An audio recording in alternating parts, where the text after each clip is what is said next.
Hello everybody, my name is MadCat117, otherwise known as Pyrodrive. So I won't be showing my face for this video so you can see all of the screen.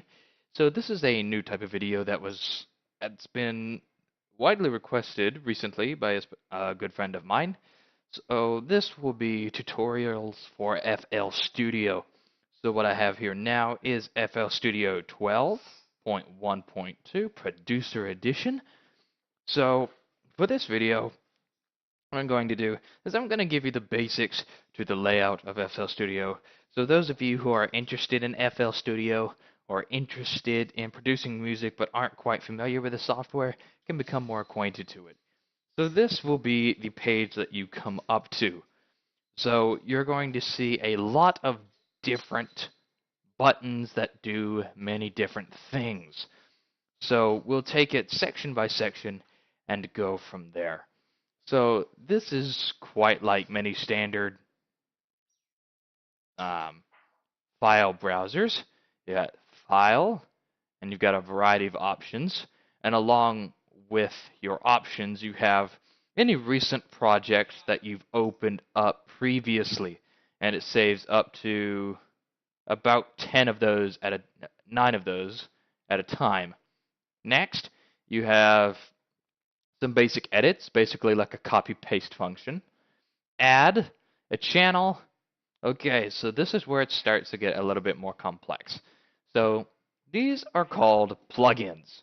These plugins are either effect generators or instruments that are used to create music. These can range from a synth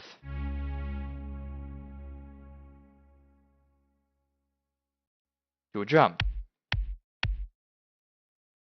but also effects like, let's see, Wave Traveler.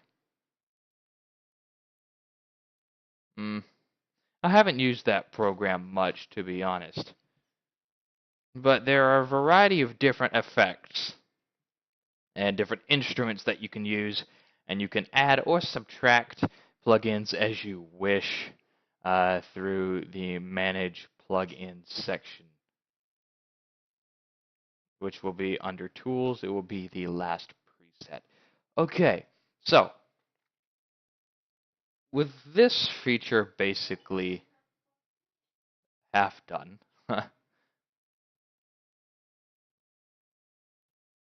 next will be patterns. This is where all the patterns are stored in this giant box right here. I don't think I have the cursor enabled for this. I'm having to move things. So this will be your pattern box. Now, what I'm going to do is I'm going to show you the reason why it is called a pattern. So this is bass drum. What I'm doing is I'm placing notes on this huge thing called a piano roll. That goes from C0 to B10. That is a huge, huge, huge difference. So, this is a drum pattern. You can arrange these either way you want, and with specific plugins, you can make it any note you want, and it will sound just the same. And you can also reduce their size, which I will do now, to make it go faster.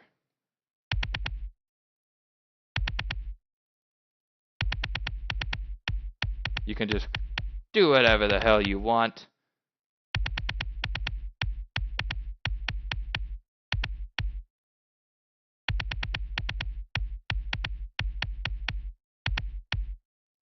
So yes, that is your basic pattern. So next you have this is more for DJs and producers with external MIDI products like scratch pad or a keypad. So for many of you that may not have this equipment, you can definitely disregard MIDI settings for now. Audio settings, plain and simple. I should probably have that to there. So this is pretty simple if you're familiar with basic sound settings.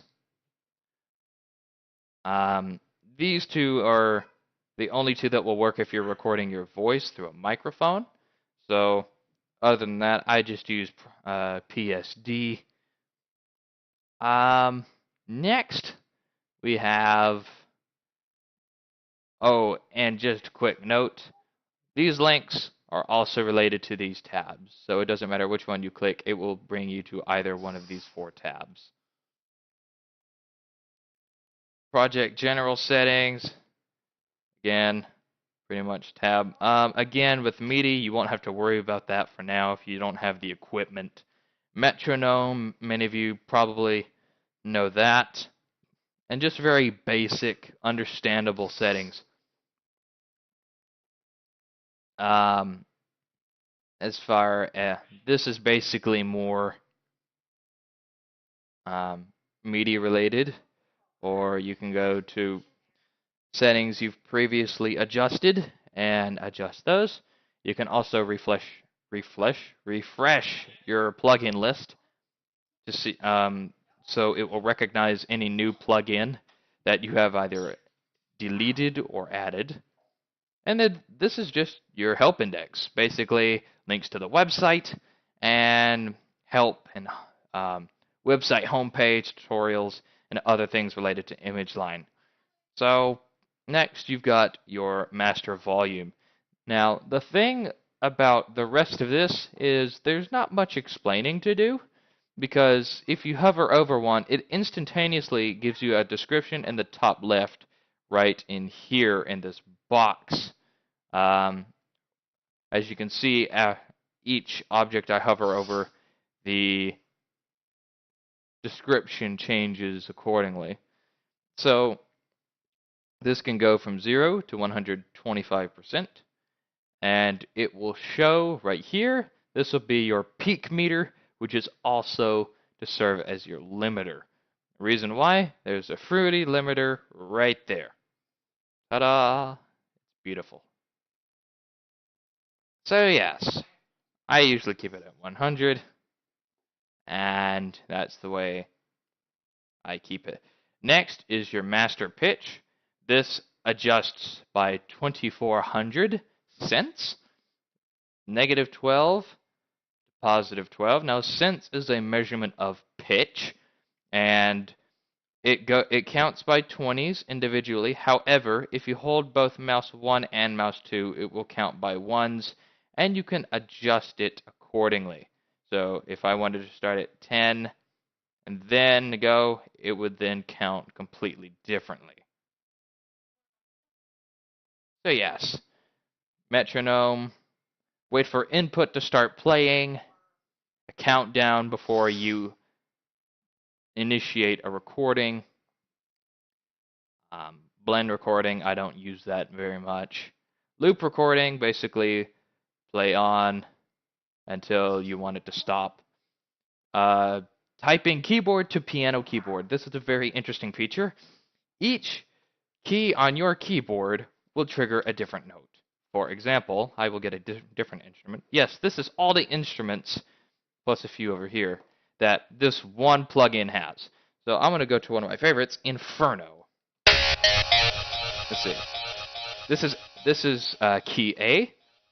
Oh, A doesn't work. That's okay. That's probably a little loud. So this is Z, S, X, D, C, and so on and so forth. Very interesting feature. This we will get into in later videos. This is where you get really complex and you can actually edit the way each individual instrument sounds. So again, I can only record 10 minutes, but I will take this slowly. So thank you everybody so much for watching. If you just so happen to like this, shoot that like button in the face with a pulse laser. And as always, I will see you in the next one. Mad Cat out.